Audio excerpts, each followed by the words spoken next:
ओम शांति 3 ଜାନୁଆରୀ 2022 प्रातः मुरली बाबा कहते मीठे बच्चे ब्रह्मा ही विष्णु विष्णु ही ब्रह्मा किपरि हेउछंती उभय परस्परर नाभिरु केबे बाहरुछंती एही रहस्य को प्रतिपादित करी बुझाओ। ब्रह्मा ही विष्णु विष्णु ही ब्रह्मा किपरि हेउछंती उभय परस्परर नाभिरु केबे बाहरुछंती एही रहस्य को प्रतिपादित करी बुझाओ।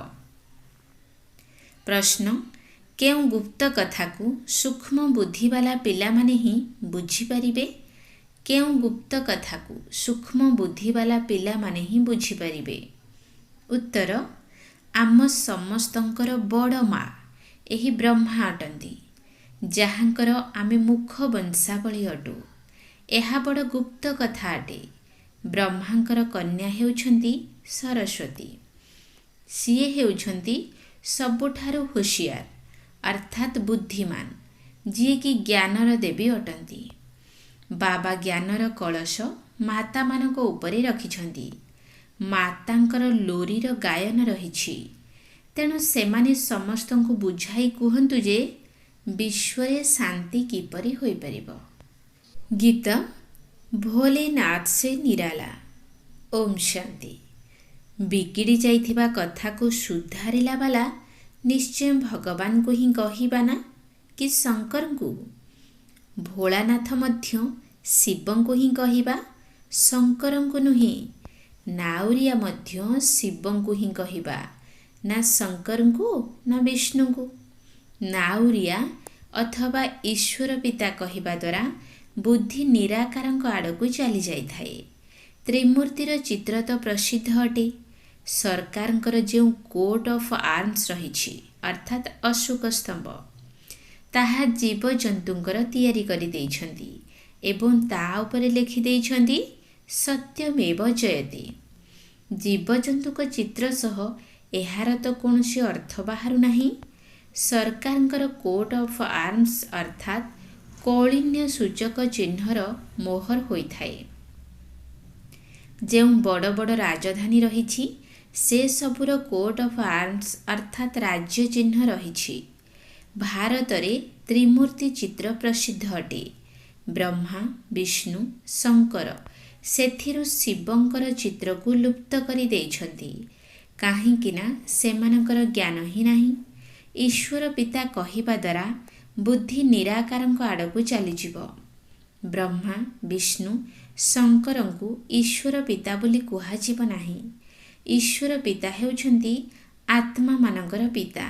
सीए उच्चरु उच्च अटंती। देखाउछंती मध्य उच्चरु उच्च भगवान अटंती। एहीपरि नुहे जे उच्चरु उच्च ब्रह्मा बिबा ना उच्चरु उच्च एकमात्र भगवान अटंती। एकथा समस्ते जानिछंती। सिख लोक माने मध्य तांकर महिमा गान करिथांती। गुरु नानकंकर मध्य एही ज्ञान थिला जे मनुष्यरु देवता करिला वाला परमपिता परमात्मा को व्यतीत आउ केही होई परिबे नाही। सत्य जुगरे तो देवता माने निश्चय रहिथांती किंतु देवता मानकर रचयिता परमात्मा ही अटंती। सीए देवता मानकु किपरि रचना करुछंती एकथा केही जानि नाहांती। केवल महिमा गायन करुछंती जे विकारयुक्त कपड़ा सफा करुछंती अर्थात जे मनुष्य माने विकारी थिले तांकु देवता करी गढ़िले किंतु केबे करिथिले एकथा लेखा जाय नाही। तुमे जानिछ जे वास्तव रे एही समय रे परमात्मा मनुष्य को देवता करुछंती तेबे निश्चित दुर्गतिरु सद्गति करिथिबे भ्रष्टाचारी को श्रेष्ठाचारी करिथिबे। तुमे बुझाई परिबो जे एही भारत रे ही श्रेष्ठाचारी देवता माने थिले। गुरु नानक जेतेबेले आसीथिले तेबे तो भ्रष्टाचारी दुनिया थिला ना सेथिपई तो एही कथा गायन करुथिले। लक्ष्मी नारायण आदिंकर चित्र तो रही थाए ना जहाँक साथी रे ही एहांकर प्रतियोगिता हेउछि। गुरु गोविंद सिंहकर जन्मदिन बहुत धूमधाम रे पालन करिथांती। ଇଏ ଶିଖ ଧର୍ମର ରଚୟିତା ଅଟନ୍ତି। ସେ ନିଜେ କହୁଛନ୍ତି ଯେ ଭଗବାନ ନିରାକାର ନିରହଙ୍କାରୀ ଅଟନ୍ତି। ସେ ଆସି ମନୁଷ୍ୟକୁ ପତିତରୁ ପବିତ୍ର ଦେବତା କରୁଛନ୍ତି। ଶ୍ରୀକୃଷ୍ଣ ମନୁଷ୍ୟମାନଙ୍କୁ ଦେବତା କରିପାରିବେ ନାହିଁ। ଗୀତାରେ ମଧ୍ୟ ଅଛି ଯେ ମୁଁ ତୁମକୁ ସହଜ ରାଜଯୋଗ ଶିଖାଇ ଶ୍ରେଷ୍ଠାଚାରୀ ମହାରାଜା ମହାରାଣୀ କରୁଛି। ତେଣୁ ପତିତ ପାବନ ଈଶ୍ୱର ପିତାଙ୍କୁ ହିଁ କହିବା। ସେ ନିଶ୍ଚୟ ଆସିବେ ଭ୍ରଷ୍ଟାଚାରୀ ଦୁନିଆରେ।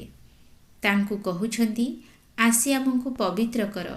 ଶ୍ରେଷ୍ଠାଚାରୀ କରିଲା ବାଲା ତ ଏକମାତ୍ର ହିଁ ନିରାକାର ବାବା ଅଟନ୍ତି, ଯିଏକି ଉଚ୍ଚରୁ ଉଚ୍ଚ ଭଗବାନ ଅଟନ୍ତି।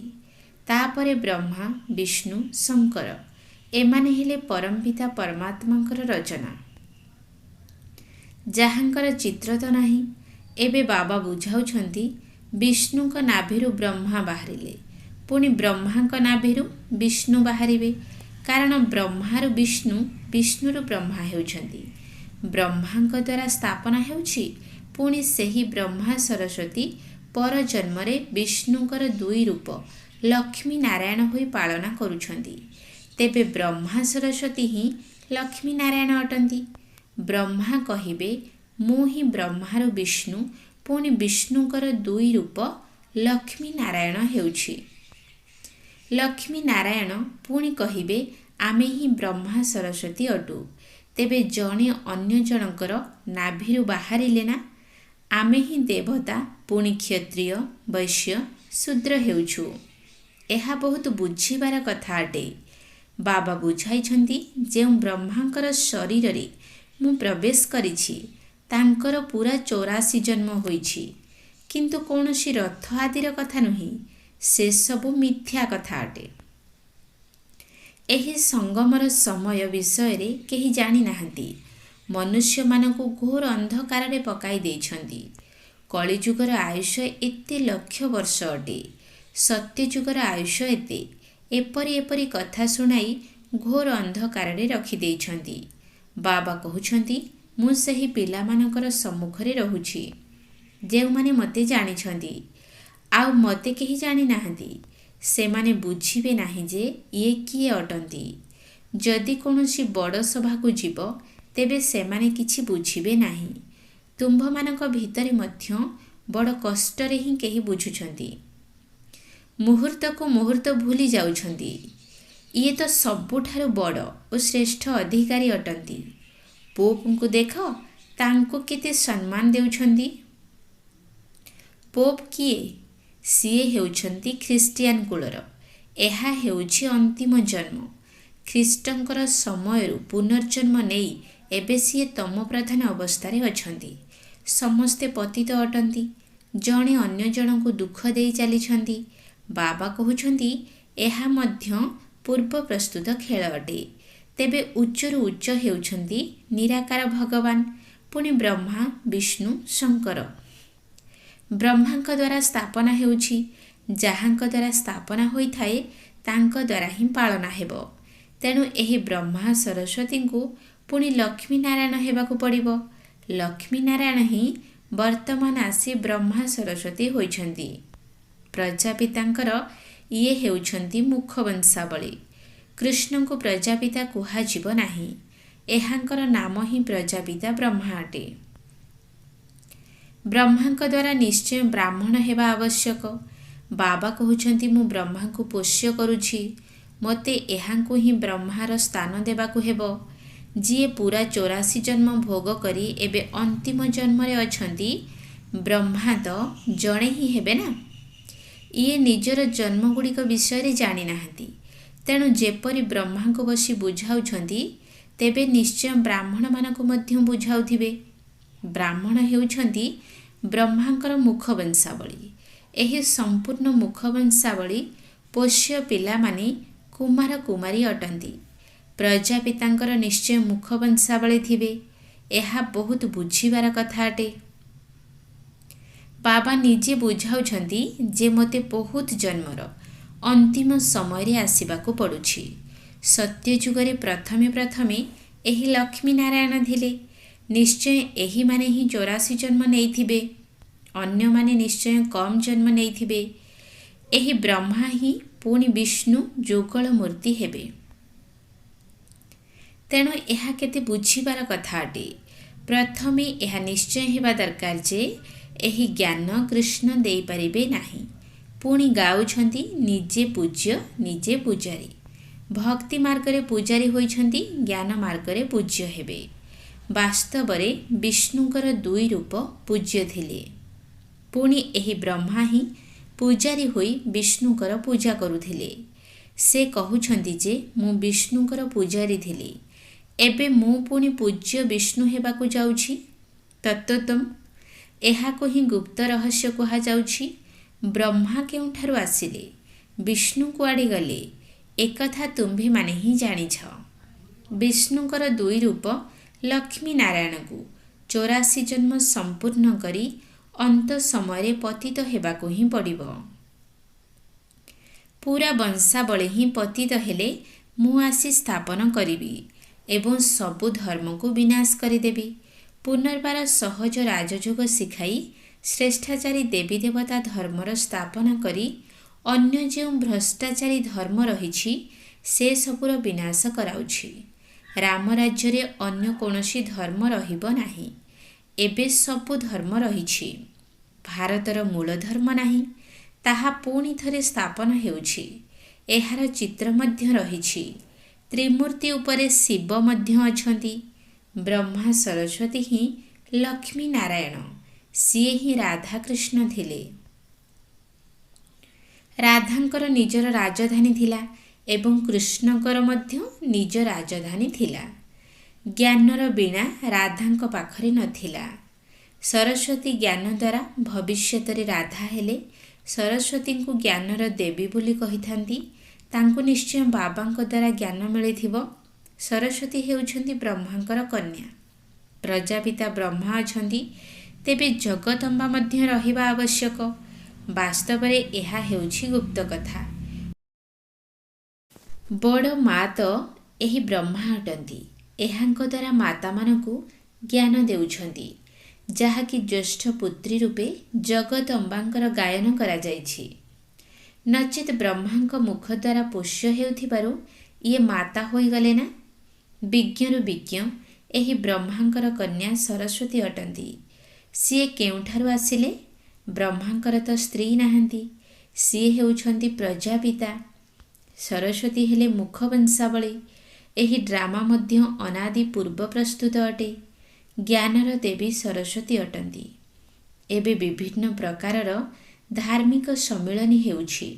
ସେଠାକୁ ନିରାକାର ଶିବ ବାବା ତ ଯାଇପାରିବେ ନାହିଁ, ବ୍ରହ୍ମାଙ୍କୁ ମଧ୍ୟ ବସାଇ ପାରିବେ ନାହିଁ।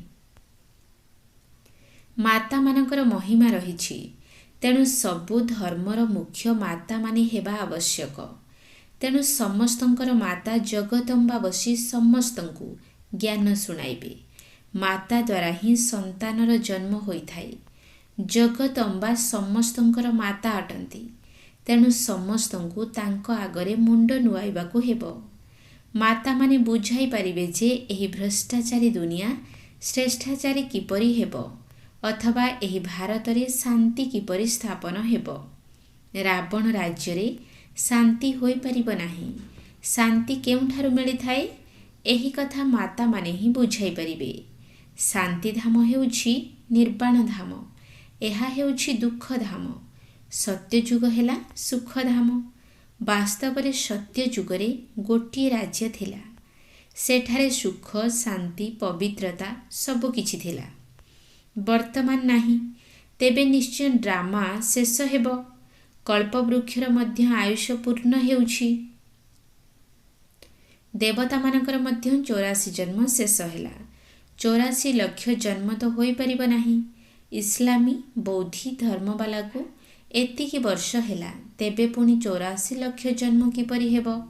ବାଳକ, ଯୁବକ, ବୃଦ୍ଧ ହେବାରେ ସମୟ ଲାଗିଥାଏ। ଯଦି 84 ଲକ୍ଷ ଜନ୍ମ ହେବ, ତେବେ ପୁଣି ଗୋଟିଏ କଳ୍ପ ଲମ୍ବା ଚଉଡ଼ା ହୋଇଯିବ। ତେଣୁ ଏହି ମାତା ବୁଝାଇବେ ଯେ ତୁମର ପରମପିତା ପରମାତ୍ମାଙ୍କ ସହିତ କ'ଣ ସମ୍ବନ୍ଧ ରହିଛି। ସିଏ ତ ପିତା ରଚୟିତା ଅଟନ୍ତି ନା। ସିଏ ପ୍ରଥମେ ବ୍ରହ୍ମା, ବିଷ୍ଣୁ, ଶଙ୍କରଙ୍କୁ ରଚନା କରୁଛନ୍ତି। पुणी ब्रह्माଙ୍କ द्वारा मनुष्य सृष्टि रचना करुछंती। एहीपरि नुहे जे कौनसी नुआ दुनियार रचना करुछंती। जदि एपरि हेब तेबे पुणी मनुष्य माने कहिबे नहीं जे पतित पावन हास। वर्तमान समय रे सारा दुनिया पतित अटे, समस्तंकर दुर्गति होई जाइछि। स्मरण करुछंती जे हे ईश्वर पिता दया कर, आमको एही मायावी दुखरु मुक्त कर। तेबे सीए पुणी दुख किपरि देबे? तेणु दुख देला वाला निश्चय आउ किए अछि। सत्य जुगरे जेबे गोटिए धर्म थिला तेबे अन्य सबु धर्मर आत्मा माने निर्वाण धामरे थिले। वर्तमान तो सबु आत्मा माने एठारे अछंती। तेणु बाबांकु निश्चित आसी गोटिए धर्मर स्थापना करिबाकु हेबो। ब्रह्मांक द्वारा स्थापना हेउछि। सेही ब्रह्मा पुणी विष्णु हेउछंती। विष्णुक नाभिरु ब्रह्मा बाहरुछंती। मु तांको माध्यमरे बसी ज्ञान देउछि, जाहा फलरे पुणी देवता हेउछंती। ये राजयोग शिखुछंती। दुनिया बाला जे अनेक चित्र तैयारी करिछंती से सबु मिछ कहानी अटे। मुख्य कथा हेउछि गीता मातार भगवान किए बुझाइबाकु हेबो। परमपिता परमात्मा विष्णु को जन्म देउछंती, ब्रह्मा को मध्य जन्म देबे ना। विष्णु तो सत्य जुगरे देवता अटंती। ब्रह्मा केउंठिकार अटंती? निश्चय कली जुगर होइथिबे। बहुत जन्मर शेष जन्म निश्चय देवता मानकर ही हेबो। जेउ माने श्रेष्ठाचारी थिले से माने एबे भ्रष्टाचारी होई जाइछंती। दुईटी जुगरे सूर्यवंशी चंद्रवंशी मानकर राज्य अछि। एहीपरि चारि भाग रहिछि। एहा लक्ष लक्ष वर्षर कथा नुहे। कहती जे ख्रीष्टंकर 3000 वर्ष पूर्वरु भारत स्वर्ग थिला।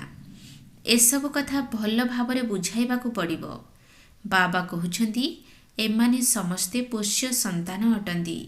एबे विनाश सम्मुखरे उपस्थित अछि। भ्रष्टाचारी भारत को कौनसी मनुष्य श्रेष्ठाचारी करि परिबे नाही। बाबा बुझाउछंती जे जेबे देवता माने बाम मार्गरे जाइथांती सेतेबेले एही सन्यासी माने निजर पवित्रतार बल द्वारा भारत को संभाली रखिथांती। वर्तमान समय रे तो समस्ते पतित होई जाइछंती। नदी तो सागररु बाहरी थाए। नदी मानकु पतित पावनी कही सेथिरे स्नान करुछंती। नदी तो सबु स्थान रे अछि। नदी किपरि पतित पावनी होई परिबो? पतित पावन तो एकमात्र परमपिता परमात्मा ही अटंती। एठारे तो ज्ञान गंगा दरकार, जे कि सहज राजयोग द्वारा मनुष्य को भ्रष्टाचारी श्रेष्ठाचारी करि परिबे। बाबा कहउछंती मु सर्वशक्तिमान अटे। मो सहित जोग लगाइबा द्वारा ही समस्त प्रकारर विकर्म विनाश हेबो। अच्छा, मिठा मिठा शिकिल दे संतान मानक प्रति माता पिता बाप दादांकर मधुर स्नेह भरा स्मृति एवं सुप्रभात। आत्मिक पितांकर आत्मिक संतान मानकु नमस्ते। आत्मिक संतान मानकर आत्मिक बाप दादांकु नमस्ते नमस्ते नमस्ते। सुप्रभात। धारणा पाई मुख्य सार 1 नंबर पॉइंट। सर्वोच्च अधिकारी बाबा अटंती। तांकु यथार्थ भावरे चिन्ही सम्मान देबाकु हेबो। तांको श्रीमतरे पूरा पूरा चलिबाकु हेबो। सर्वोच्च अधिकारी बाबा अटंती। तांको यथार्थ भावरे चिन्ही सम्मान देबाकु हेबो। तांको श्रीमतरे पूरा पूरा चलिबाकु हेबो। 2 नंबर पॉइंट। बाबा ज्ञानर कलश माता मानकु देइछंती, तेनु सेमानकु आगरे रखिबाकु हेबो। बाबा ज्ञानर कलश माता मानकु देइछंती, तेणु सेमानकु आगरे रखिबाकु हेबो।